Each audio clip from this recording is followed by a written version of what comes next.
a playlist original. Hello, everybody. Welcome back to another episode of Back to the Blockbuster. Today, we're breaking down the winners from the first of the big three award shows for film and television this year with the Golden Globes that were hosted on Sunday, January the 5th. So I think we're just going to be sticking to movie categories today, but of course, they do recognize lots of TV. But we, us being the movie podcast, we're going to be sticking to some of the movie. I mean, we'll probably shout out a couple of things related to TV, but if you guys are looking forward to who won the TV awards from the Globes, you best look elsewhere, I guess. But it's all over the internet for you to see. Yeah. Yeah. I actually didn't watch only these. saw. Did you?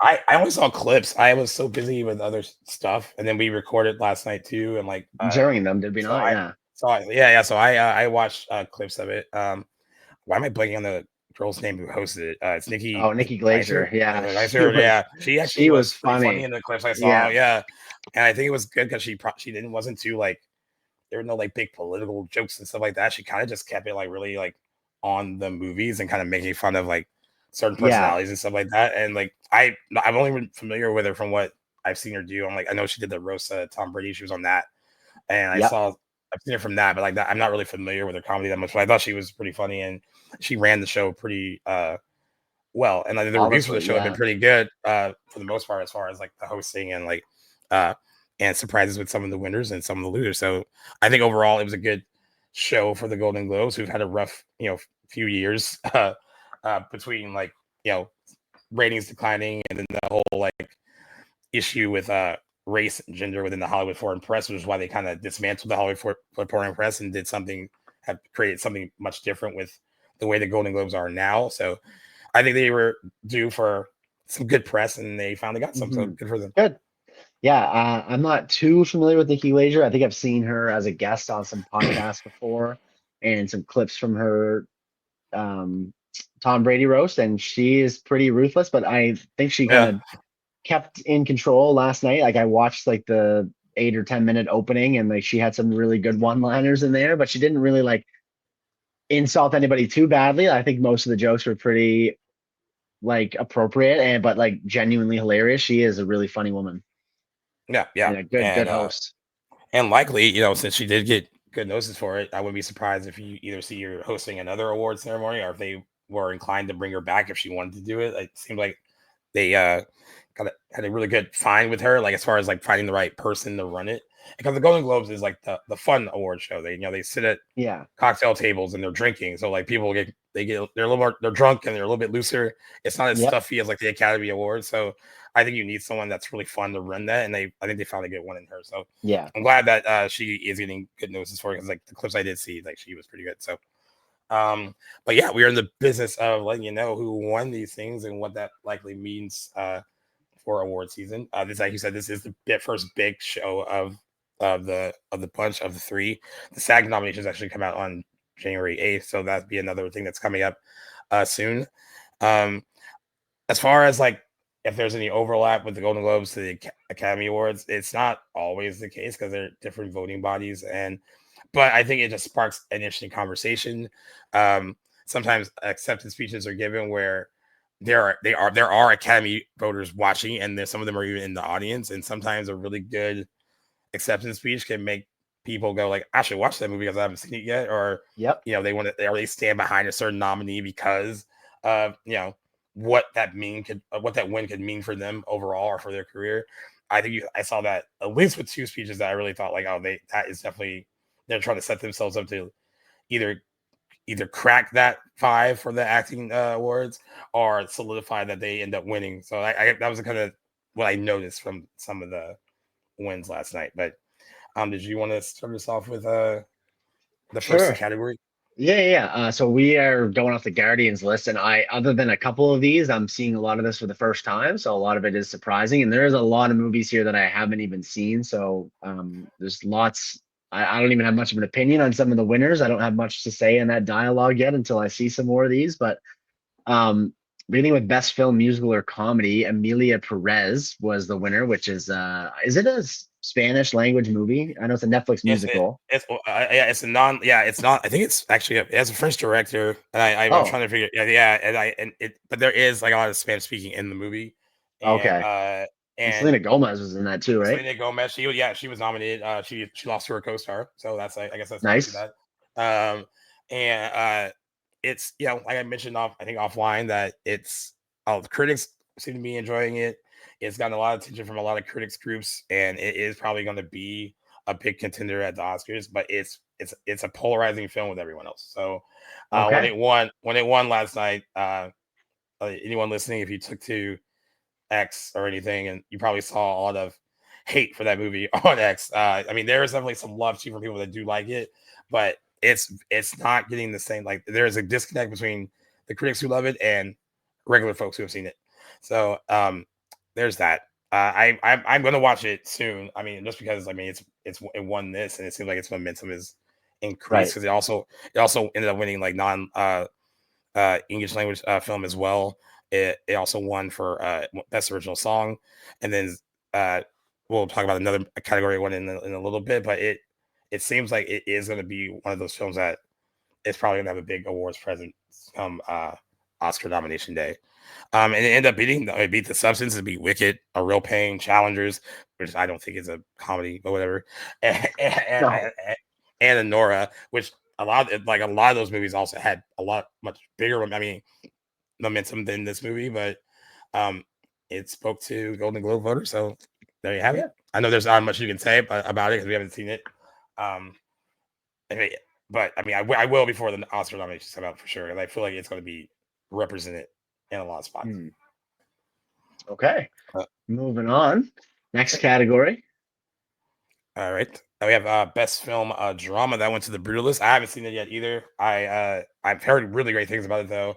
I know it's a lengthy one, and that's a little bit of my concern to see it in the theater, that's why I've been trying to get like a screener for it. But I heard the theatrical experience for the movie is really good because it's visually also pretty stunning, and probably should be seen on the big screen. So maybe I'll just bite the bullet and carve out a lot of time to go see it in theaters.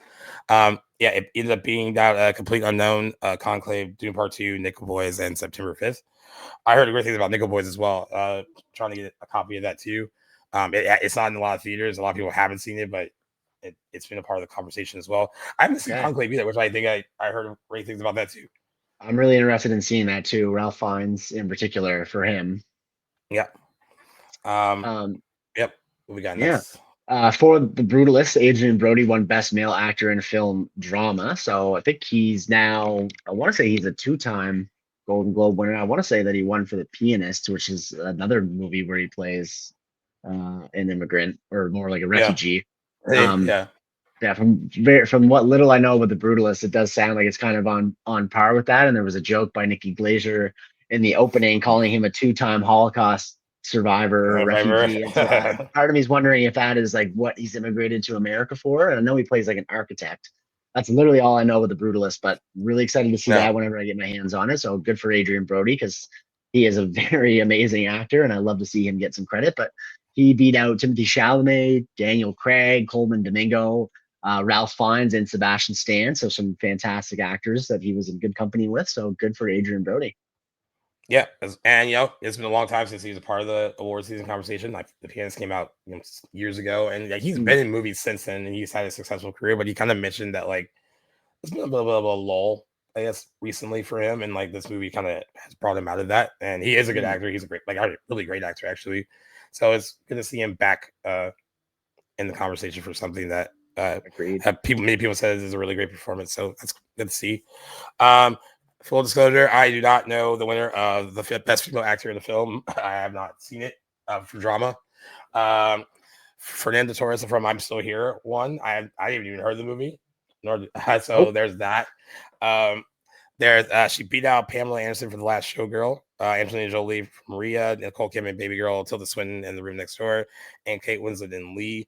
I wish I had more to offer here, but I don't. I don't really know like who she is. Yeah, I don't think you have much more to offer that category either. I haven't seen a single movie that any of those women were nominated for. Baby Girl, though, is one that I'm looking to get in really soon because I think is that still like did that get released? Is that still in theaters? It came out Christmas Day. Yeah. Oh right, okay, yeah. Counter programming with Nosferatu, so I might make the effort to go see that.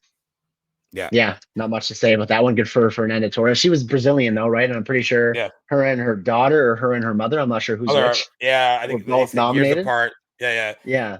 And then also I haven't seen it. I have a screener for it. I probably should watch it soon. I heard Pamela Anderson is actually really great in The Last Showgirl, and that it's what we know of her as from like back in the day with Baywatch and Barbed Wire. Like she was very much in posing for Playboy. She was very much a personality that was known much more for her looks and her body. And they Mhm. said that this performance, this movie transforms all of that, and she probably has a lot of this would be a good second act for her. They were saying like Okay.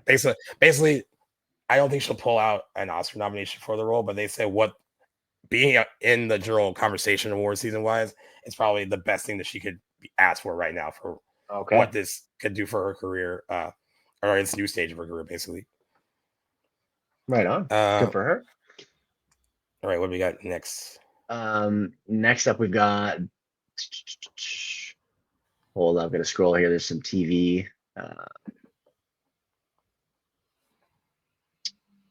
Best original score for film, which is something that I know that we both really wanted to see get recognized, and it did. So uh, the pair who composed Challenger's score won. That's Atticus Ross and Trent Reznor. So the guys that make up Yeah, Nine Inch Nails, they won for Challengers, which has an incredible score. I know you gave it some love on our recent episode, but still, that score was unlike anything else from the year or anything else I've even heard in a long time. So love that that yeah, got.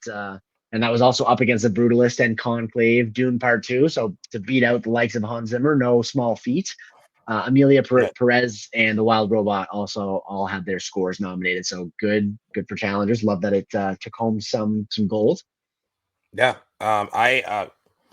I mean, again, I will say this. I know I talked about the score a lot in the last episode, but the score works so well as a in the movie, but also as a techno like EDM score. I've played that score at parties we've gone to, and people Yeah, have not said and people have not seen the movie, but they're like, "What is this from?" And it just like got the party going. And I was like, "Oh, it's yeah, from this movie." And they're like, "What? Like, how is this in the movie?" It thumps like it really does. And like I said, I would love to see it take it all the way to the Oscars and win.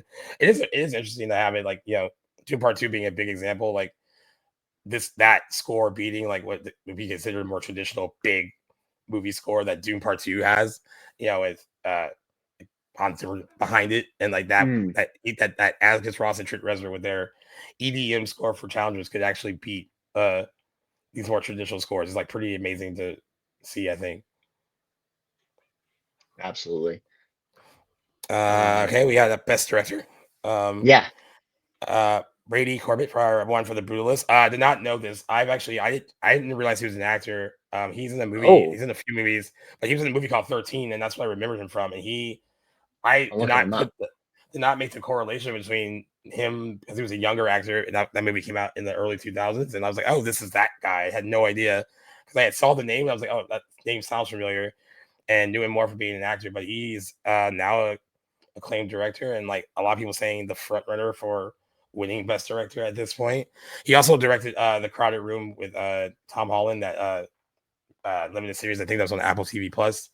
So Okay. he has a pretty good resume, and yeah, I was just amazed that he was the same guy who was a young kid in that movie 13 because I had no And idea that. he acts in the English version of Funny Games, which is pretty cool. I just saw the Oh yeah. original Oh, not long ago. I saw that you watched the original, and I was like, I Yeah, was wondering loved it. what you would think of the remake of the American remake if you saw it, because I like both movies, but they are, I mean, you're gonna give more love to the original probably, but I think Well, the the fact remake that they're holds both its own. directed by Michael Haneke is, I find, Yeah, very strange, and it's a shot-for-shot remake. I don't even feel yeah, like I really need need to to see see it. it, but maybe I will Yeah, sometime next time I'm feeling like watching it. But the original is very dark, and I see that he also acts in Lars von Trier's Melancholia, which has been on my yeah. list for a long time. So yeah, he's I guess a very multi-talented, multifaceted Yeah. guy. So good for him. Um, I was rooting for Carly Fargate for The Substance, but yeah, that's just because it's my favorite movie of the year, and it'd be cool to see her. Uh, Hmm. it'd be awesome even to just get nominated. Honestly, I think they're because like I said, The Substance was like a long shot a while ago because horror movies don't get a lot of love from like these award bodies, and it's nice that it could be represented in other characters other than just Demi Moore's work in it. But it seems like Ridley Corbett is the front runner as the director for the Brutalist. So we'll see how it all pans out. Okay. What do we have next?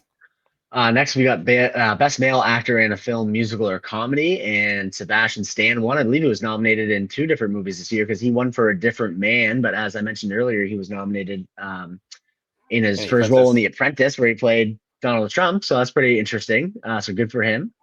He was up against Glenn Powell, Jesse Plemons, Gabriel LaBelle, Hugh Grant, and Jesse Eisenberg. So some other great talents in there. And I have seen some of those performances.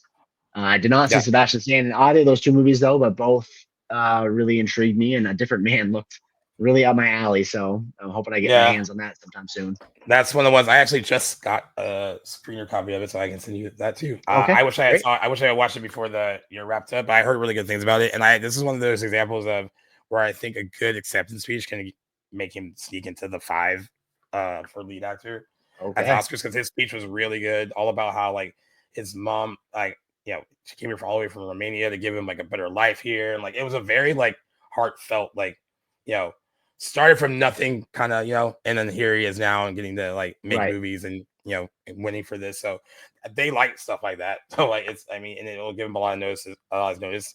Anthony Mackie was really funny because he kept shouting out how he still knows him. Like he gave him like the heart symbol when he was like presenting an award with Harrison Ford, and he was just pointing at him, and he's like he's like, oh yeah, he never lost my number, I still know him. And he's just like pointing at him, like congratulating him on the win. And then Okay. he also interrupted some of his press interviews by like basically almost tackling him because he was like so proud of him. So yeah, it's cool to see like the Winter Nice. Soldier like won that Golden Globe award. He Yeah. also, I mean, talk about humble beginnings. I remember when he was on Gossip Girl back in the day. He Oh, was Carter wow. B. He was Carter Bazin. I never thought that someone.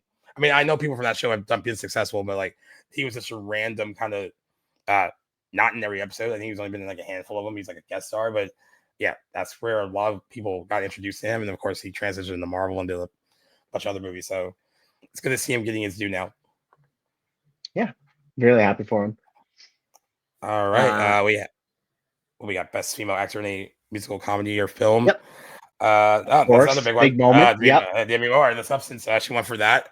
Another great speech, like I mentioned in the other episode that we did. That the way she accepted it, what she talked about, that means a lot. I mean, like it is weird to hear when she put the number of years on it, like saying she's been working for 45 years. Like it that That really put was like things in perspective. hearing that, I was like, oh, that's true, because she started in the 80s. Like she was on General Hospital when she first started, and then she transitioned into she was a member of the Brat Pack. Like she was in some of those movies, like About Last Night and St. Elmo's Fire, and then she exploded huge in 1990 when she was in Ghost, and that was like one of the biggest movies of that year.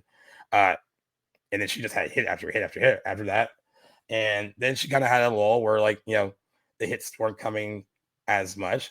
To her credit, though, she was the first actress to actually work out a deal where she was paid $12.5 million to do striptease, and at the time, that was the biggest paycheck a woman had gotten for her work in the movie. So she Oh, was one of the okay. first to break that glass ceiling for women, and then also she did had a big break. She was in some stuff, but like she wasn't like in a lot of hits. And then she Okay. came back again when she was in the Charlie's Angels sequel, and that was a big deal because she's 62, I think, or 63, and Yeah. looks great. And she looks incredible. She Well, was yeah, gorgeous.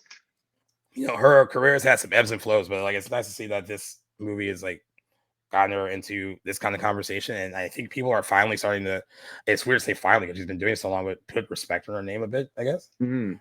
And basically not look at her as just like a popcorn entertainment actress who only is known for making hit movies and not for being like known for it being critically acclaimed or anything like that. And like now she's getting that. And I think maybe with age comes with like more nuance in your performance, more like they're a little bit more layered. And I think that helps her a lot too. I think like I think her perspective has changed a lot on making movies and like what she brings to them. So it was nice to see. That's probably my favorite moment of the night, though, watching her win.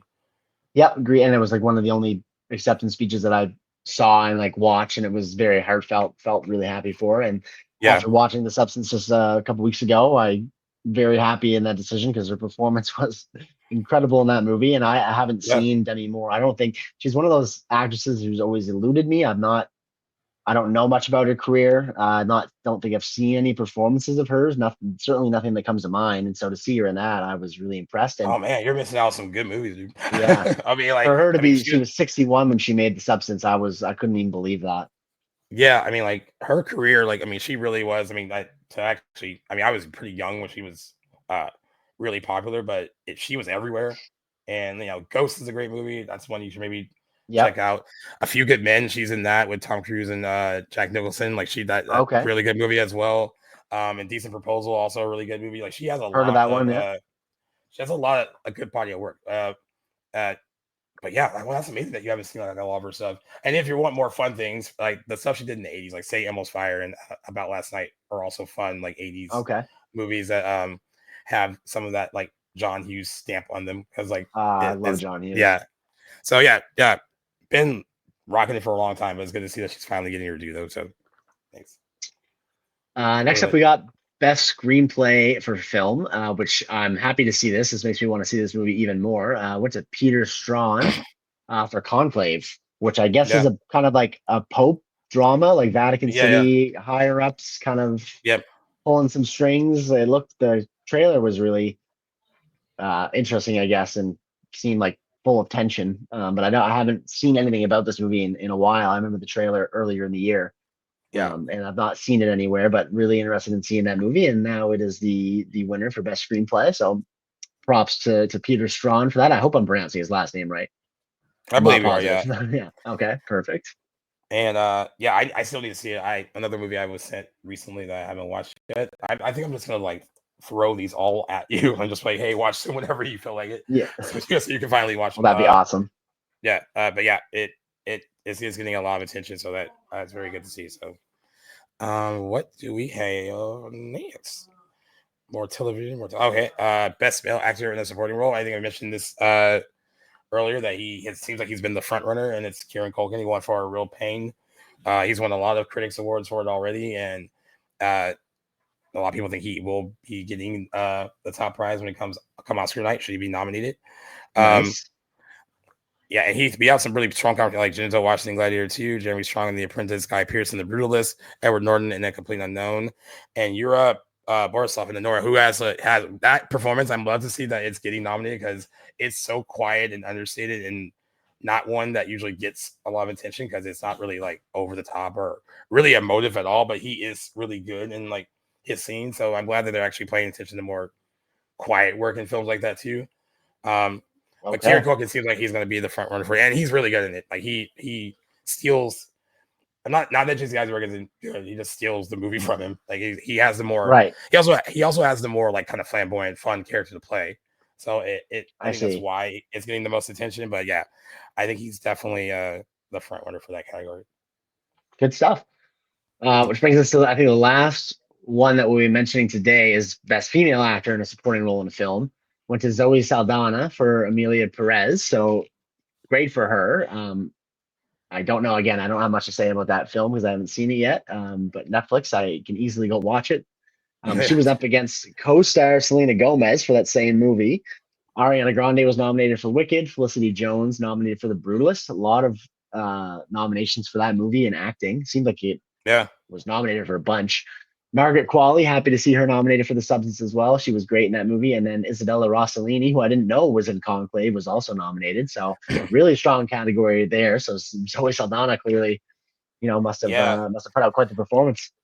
So it's interesting about this category because Isabella Rossellini in Conclave, I believe her screen time is less than 10 minutes. They were talking about that. It's a really like small part, but she does a Wow. lot in like a little bit of time. And on the flip side, Zoe Saldana is in Amelia Perez for over an hour. I think she has the most screen time of the stars in that movie. And it's So a lot of people, supporting role. yeah, and Wow. that's been a bone of contention as to why she's been included in this category. Okay. She feels like the lead, but they were trying to make there's another excuse that another actress in the movie is actually the lead, even though Zoe Saldana does have more screen time than her. Okay. That's always been like a big thing with the supporting category. But it was nice to see her win. I mean, she's been in the industry for a while too. usually when we can't even see like what she really looks like, she's usually blue or green, or not like she's usually like covered in some kind of makeup from doing like Yeah. Guardians of the Galaxy or Avatar. Yep. But like she's been pounding the pavement for a really long time, and this is another person who seems like to be having a really good time in her career because I haven't watched the show yet, but I heard the Lioness is actually really good, and she's on that with Nicole Kidman, and Right. I heard great things about that. So like, yeah, everything to see like all these people kind of in these new stages of their career, and like, she gave an interview where she talked about leaving Marvel behind and like why it was kind of time to do that.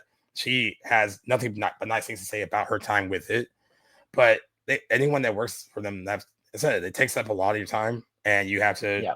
turn down stuff that you then wouldn't necessarily want to turn down.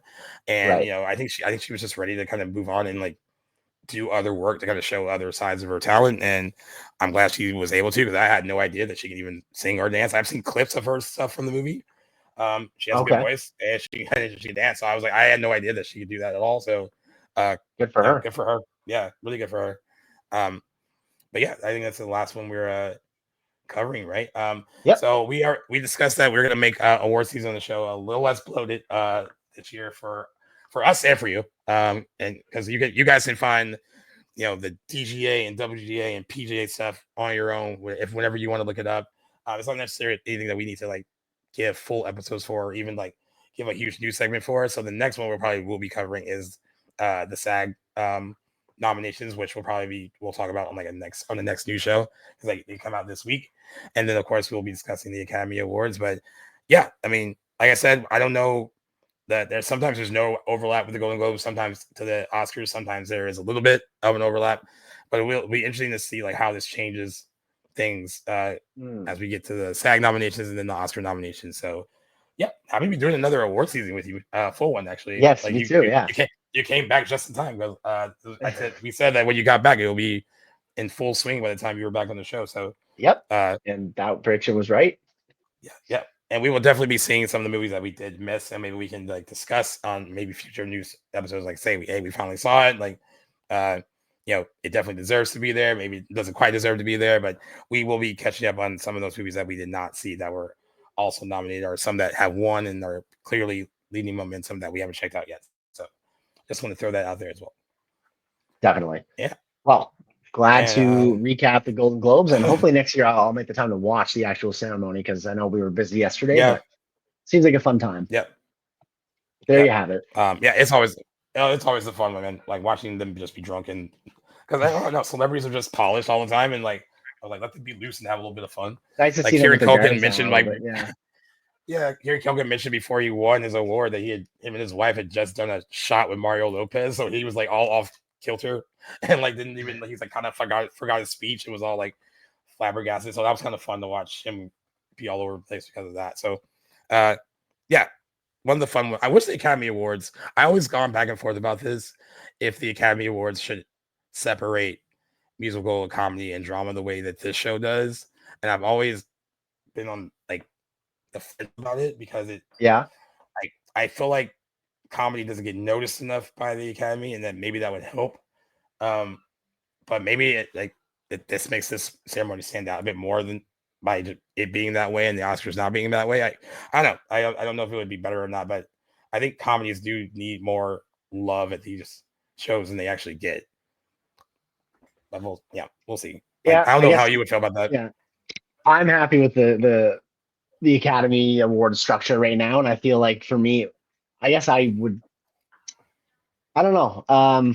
I like that they have still the 10 slots and it can be nominated. Like anything can get in there in theory, but you are Yeah, right about comedies not getting a lot of like attention from the Academy. But like I'm okay with that because I'm not a big comedy guy, and it's very rare that yeah, I see a comedy that I feel like is really worthy to stand up against other nominees. So I feel like to me, it's like it has a chance at the Golden Globes, but yeah. I don't know. It's a good conversation though for a time. And then also like I said, the Golden Globes gets all loosey goosey with what's a comedy. Like Challengers is not a comedy, Yeah, no, the and substance neither is, and I neither didn't find a comedy either. and neither was The Martian back in the day. So like that's Exactly. they are very weird about like what they consider comedies. And then same thing with like on the television side. I've watched several episodes of The Bear. I haven't chuckled at all. So it's a good show, but it's a Yeah, drama. definitely Yeah, seems like a drama. but yeah. So this is episode 220, right? Yep. Back to the blockbuster. Very short and sweet one for you guys. Where we recap the Golden Globe winners. Thank you for listening. If you would like to check us out on any of the available podcast platforms, you can, whether that's Spotify, Apple Podcasts, Good Pods, they're all great. But also check out the Playlist Studio app that you can find in the iOS or Google Play Store. They are a network. They are lovely. They make the show just as good as we do performing it for you. Giving you the content, we would have no time to edit it and throw it together on our own. So thank you again, Playlist, for doing that, and I'm sure they would really appreciate you checking out their app. You can also find us on YouTube, where you can subscribe to our Back to the Blockbuster page, where there will be more visual content for you guys to consume in the near future. We'll be working on that as well. Thank you, Jackson. We recorded 3 episodes in 2 days.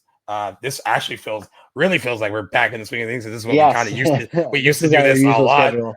Yep. This is what we usually do a lot. So good to kind of be back into that. And then I believe soon, very soon actually, we'll be having like our first really kind of big news show. Well, that I know this is kind of a bit of news, but like how we used to do the show, talking about different news Right. topics, that will be coming back next. So, and then we also have a anniversary episode from 2024 doing Closer. So there's a lot to look forward to. The little remnants of last year, and then some new stuff for 2025. So we hope you stick along with us. And thank you again, Jackson. One, for staying up late yesterday, and and I'm glad you got Happy to to be sleep in there. today. I'm glad you got to Yep. sleep in today. And yeah, looking forward to talking movies and news with you for the rest of the year, my friend. Likewise, my friend. We'll see you on the next one, guys.